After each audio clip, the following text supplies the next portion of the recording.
In today's video, I'm going to teach you how to use ClickUp Formula Custom Fields, Advanced Examples. We'll start right from the home page so you can follow along in your own workspace. First, head to clickup.com and log into your account. Once you're in, open the space you want to work with. This matters because custom fields live at the level where you create them, so pick the space that actually contains the tasks you want to calculate on. Next, open the view where you manage your tasks and switch into a structured table format. Table view makes formulas much easier to see and test because each task appears as a row and every custom field becomes a column. Now let's set up the inputs. Add a new column and give it a clear title, like Start Date. Choose the date type so it can be used in time-based calculations. If your tasks already have a start date, you can map this to that existing field instead of creating a duplicate. With your start date visible, add another column. This time, search for and choose formula as the field type. Name it something meaningful, such as cycle time or work duration, so teammates instantly understand its purpose. Create the formula field to open the editor.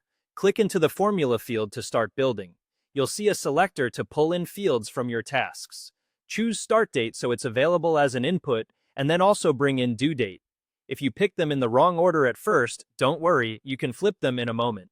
To make this an advanced but practical example, select the Date Formula option in the Formula Builder. Date Formula is designed for comparing dates and returning a result, which is perfect for durations, lead times, or countdowns. Set the first input to due date and the second input to start date to calculate how long a task is scheduled to take. If you prefer to show time remaining, reverse them.